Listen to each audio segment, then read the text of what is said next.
I have been married to my husband Alex for 8 years. We have 2 kids together.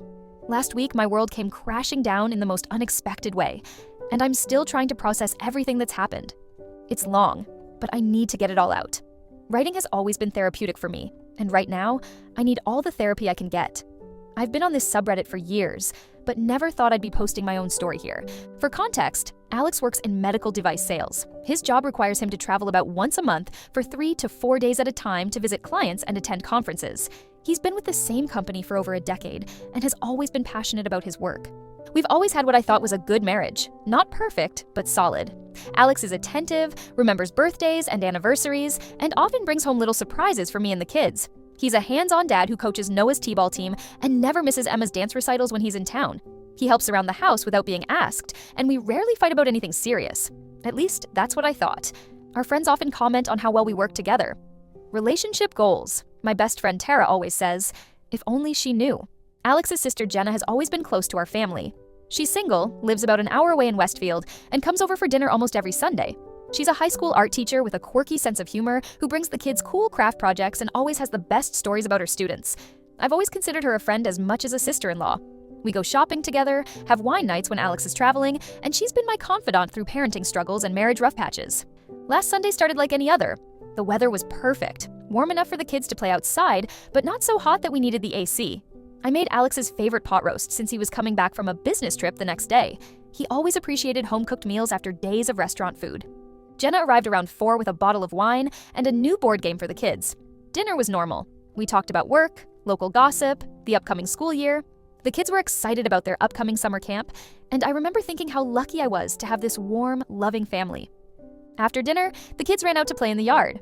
Emma was showing Noah how to do cartwheels, though his version was more of a sideways tumble.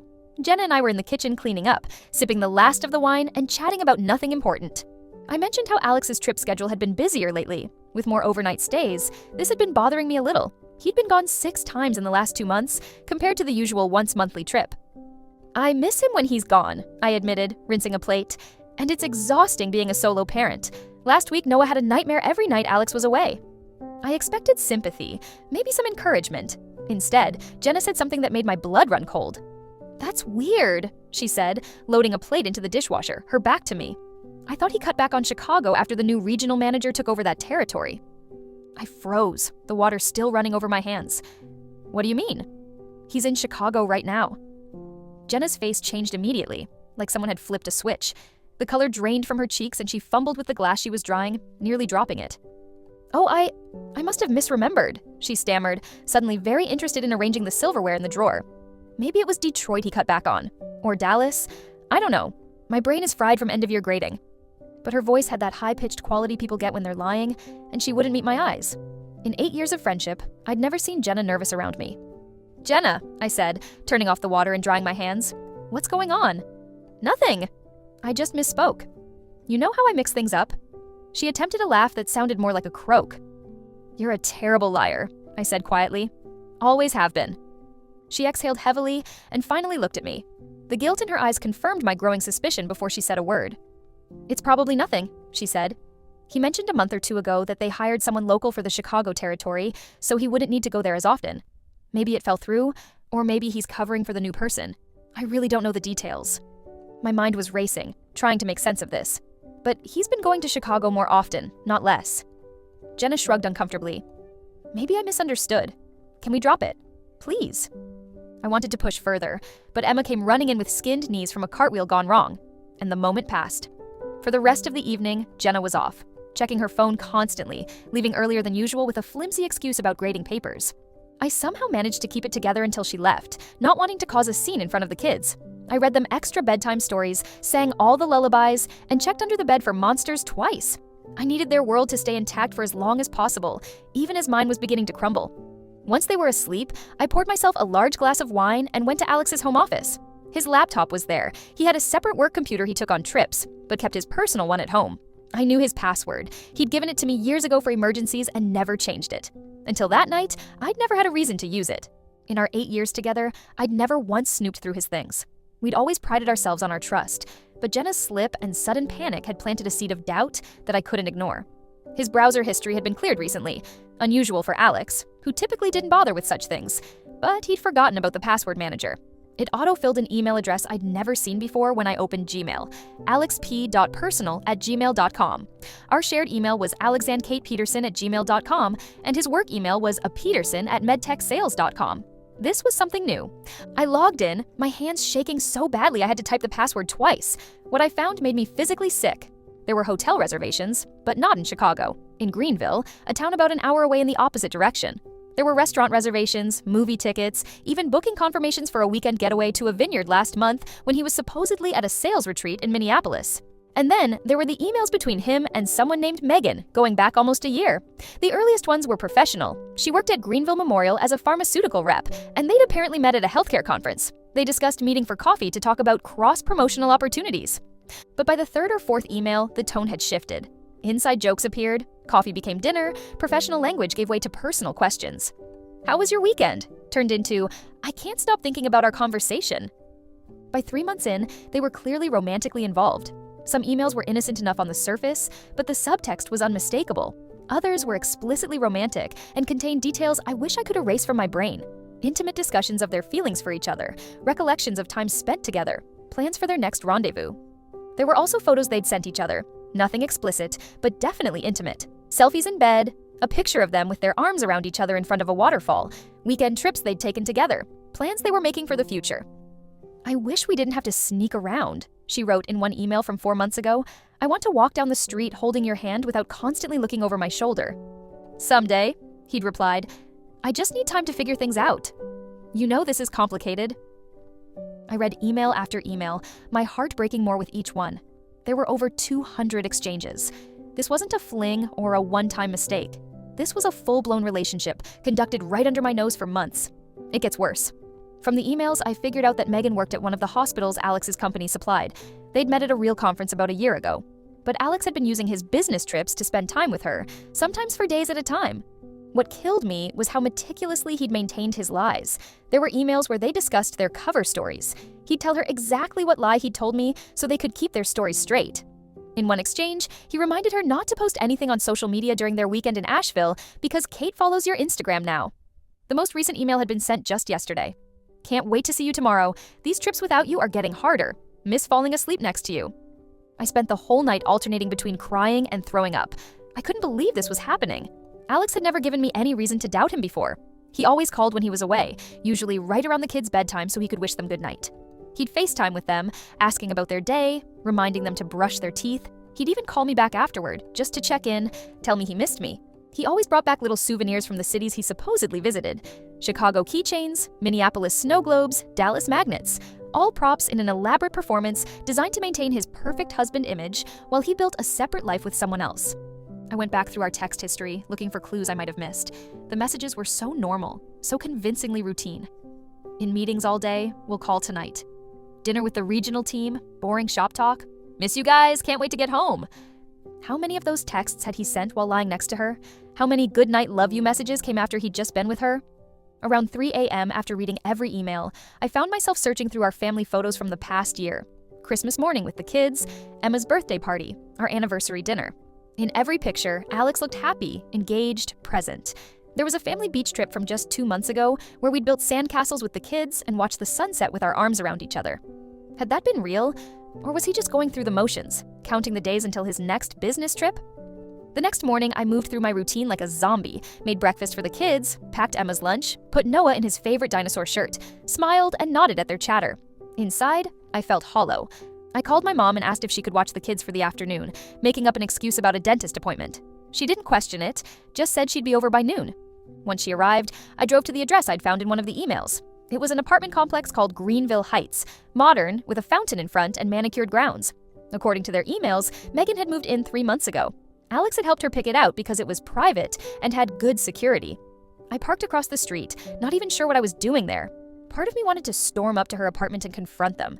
Another part wanted to drive away and pretend I'd never seen those emails, never heard Jenna's slip. But I couldn't unknow what I knew.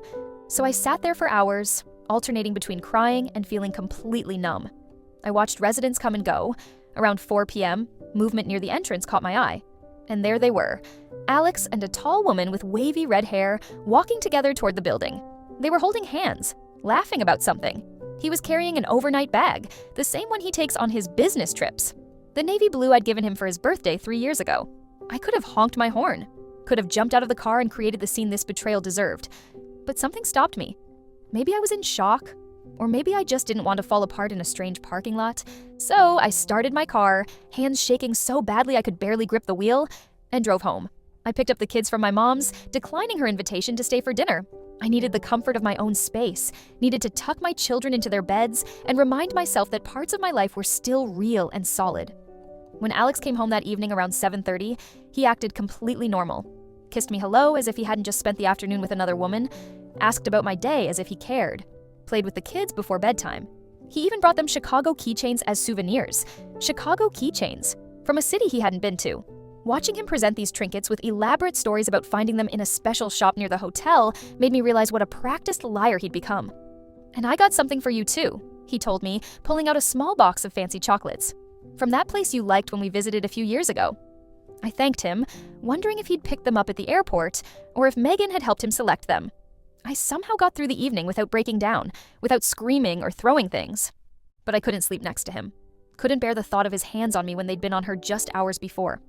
I made an excuse about not feeling well and slept on the couch, claiming I didn't want to disturb him with my tossing and turning. "I'll check on you in the night," he said, looking concerned, so attentive, so caring. "Don't bother," I replied. "I just need to sleep it off." I didn't sleep at all.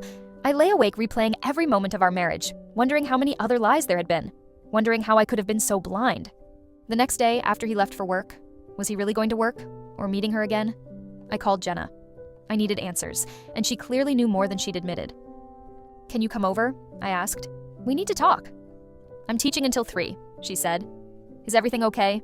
"No," I replied simply. "Nothing is okay." She arrived at 3:30, looking anxious. The moment I closed the door behind her, I broke down, telling her everything I'd discovered, the emails, the apartment, seeing them together. At first, she seemed genuinely shocked by the extent of it, but as I continued talking, her expression shifted from surprise to guilt. "You knew, didn't you?" I finally asked. "That's why you made that comment about Chicago." She collapsed onto a chair, her face in her hands. "I didn't know for sure," she said, voice muffled. "I suspected. I saw his car at a restaurant in Greenville a few months ago when he was supposed to be in Dallas. He was with a redhead. I only caught a glimpse as I drove by, but it looked intimate." "And you didn't tell me?" My voice was barely a whisper. "I confronted him about it," she said, finally looking up at me. "He swore it was a work colleague, that they were discussing a big account. He seemed so sincere, Kate. He's my brother. I wanted to believe him." "But you didn't, not really," I pressed. "Otherwise, you wouldn't have made that slip about Chicago." She nodded miserably. "I've been carrying this suspicion around for months. It's been eating at me. When you mentioned about his travel, something just snapped. Maybe subconsciously I wanted you to know." "I never would have thought he'd do something like this," she kept saying. "I always thought he was the good one in our family. After watching our dad's affairs destroy our mom, Alex always said he'd never be that man. I'm so sorry, Kate. I should have told you my suspicions." What hurt almost as much as the affair was realizing that I didn't know who to trust anymore. Had Jenna really not known more than she was admitting? Had others in his family suspected? His parents? His brother Mark, who we went on family vacations with? Was I the only one who had been completely in the dark? The last to know that my marriage was a sham? After Jenna left, I spent hours contemplating my next move. Part of me wanted to pack up the kids and disappear, let him come home to an empty house.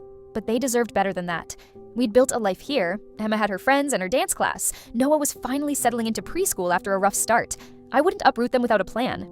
I decided to confront Alex that evening. I arranged for the kids to have an early dinner, then put them to bed by 7:30, telling them Daddy would be home late. I sat at the kitchen table with a glass of wine I couldn't drink, his laptop open to the email account, and waited. He came home around 8, whistling as he came through the door. The sound made my stomach clench. How dare he be happy? "Hey," he called out. "Sorry I'm late. Budget meeting ran long. Kids already in bed?" "Yes," I replied, my voice surprisingly steady.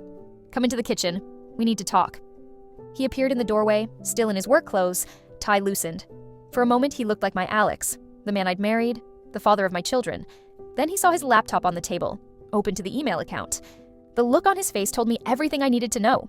First shock, his eyes widening, mouth slightly open. Then guilt, a flush spreading across his cheeks, shoulders slumping. Then this awful resignation like he'd been expecting this moment for a long time.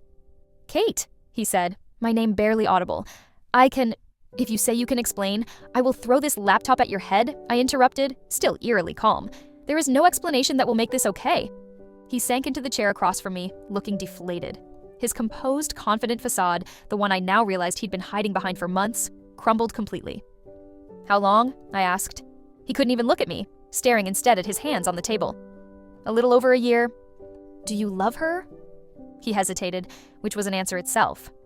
I don't know what I feel anymore. Those words cut deeper than anything else. Not a denial, not even the decency to lie and say it was just physical. He had actual feelings for this woman, feelings strong enough to risk our family, our life together. We talked, or rather, I asked questions and he answered them, for hours. I needed to understand the full extent of his betrayal. He admitted the affair had started at a healthcare conference in Atlanta. They'd met at a networking event, exchanged business cards, professional at first, then coffee to discuss potential collaboration between their companies. But he'd been attracted to her immediately, her intelligence, her ambition, her sense of humor. She was just supposed to be a contact, he said, then a friend. I didn't mean for it to become what it became. He claimed he'd tried to end it multiple times but couldn't, that he'd get close to breaking it off, then cave when she called or texted. He insisted he loved me and the kids, that he never wanted to hurt us, that he'd been living with crushing guilt, all the classic lines from the cheater's handbook. She knew you were married, I asked. Yes. With children? Yes. He swallowed hard. She's met them, actually. The room seemed to tilt. What? Once, by accident. We were at the park in Greenville, and you had taken Emma to that birthday party at the trampoline place. You dropped Noah off with me for a few hours because he wasn't invited, remember? Megan and I were having lunch, and you texted that you were running late. So she stayed, pushed him on the swings. I felt sick imagining this woman, my husband's lover, pushing my son on the swings, taking part in a family moment that wasn't hers to share.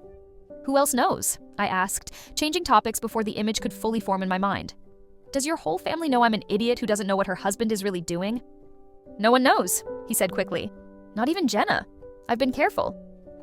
Jenna saw you with her at a restaurant months ago, I countered. She confronted you and you lied to her face. He paled. She told you that? Yes. Seems I'm the last to know what's happening in my own marriage. Kate, I swear, no one else knows. Not my parents, not Mark, not our friends. Jenna suspected, but I convinced her she was wrong. But I didn't believe him anymore. How could I? Everything he'd told me for the past year had been a lie. Each, I love you, each, I miss you, each story about his business trips, all carefully constructed falsehoods designed to maintain his double life. I kicked him out that night. He didn't fight it, just nodded like he'd been expecting it. When he went upstairs to pack a bag, I followed to make sure he didn't wake the kids. I stood in the doorway of our bedroom, arms crossed, watching him gather his stuff. Where will you go? I asked, not because I cared about his comfort, but because I needed to know for the kids' sake. Probably Mark's, at least tonight. He hesitated, then asked, what will you tell Emma and Noah? I don't know yet. That's something we'll need to figure out together tomorrow. For now, just that you had to go away for work again. Another lie to add to the pile? But a necessary one until we could talk to them properly. He paused at the door, looking back at our room. I'm sorry, he said softly. I know that doesn't fix anything, but I am. Just go, I replied, too exhausted for more conversation. The next few days were a blur. I told my parents and my closest friend Tara what had happened, needing some support. Mom came over daily, helping with the kids while shooting daggers at any mention of Alex's name. Dad offered to have a talk with him, which I declined. Tara brought over wine and ice cream and let me rant for hours. I tried to keep things as normal as possible for the kids, but Emma is perceptive beyond her years. She kept asking when Daddy was coming home. He's still traveling for work, sweetie, I'd say, hating myself for continuing his lies. Alex moved in with his friend Mark and started coming by to see the kids every other day. We barely spoke beyond logistics. I started telling people what had happened. My friends, some neighbors, the parents of Emma's friends who'd been asking why Alex wasn't around. It felt awful to say the words out loud, but also liberating. I was done keeping his secrets. 3 weeks after discovering everything, I agreed to meet Alex to discuss our future. He looked terrible, unshaven, and exhausted. Part of me was glad to see him suffering, but another part still ached for the man I thought I'd married. He told me he'd ended things with Megan for good, that he was in therapy, that he would do anything to save our marriage. I made the biggest mistake of my life, he said, his eyes red. I'll spend the rest of my life making it up to you and the kids, if you'll let me. I didn't respond right away. I'd spent weeks thinking about what I wanted, what was best for me and the kids. The pain was still raw, but I also couldn't imagine our family being permanently broken. I don't know if I can ever trust you again, I told him honestly, but I'm willing to try couples counseling. For now, you're staying at Mark's. We'll take it day by day. It's been 2 months since that conversation. We've been in intensive therapy, both individually and together. Alex has been completely transparent, sharing his location, his emails, his phone. He's transferred to a different division at work that doesn't require travel. He's doing everything right. Jenna has reached out multiple times, but I'm not ready to forgive her yet. Maybe someday, but not now. I still don't know if my marriage will survive this. Some days, when Alex is playing with the kids, or we manage to have a normal conversation, I think maybe we can rebuild. Other days, when something triggers a memory of his betrayal, it feels impossible. The hardest part isn't even the affair itself. It's the realization that the person I trusted most in the world was capable of lying to me so completely, for so long. How do you come back from that? I don't have an answer yet. I'm taking it one day at a time, trying to make decisions based on what's best for me and my children, not out of anger or fear. If there's one thing I've learned from this nightmare, it's that you never really know someone completely. People can surprise you in the worst possible ways. But I've also learned that I'm stronger than I thought. Whatever happens with Alex, I know I'll be okay. For now, we're in this strange limbo, not fully together, not fully apart. I don't know where we'll end up, but I'm trying to focus on healing, regardless of the outcome.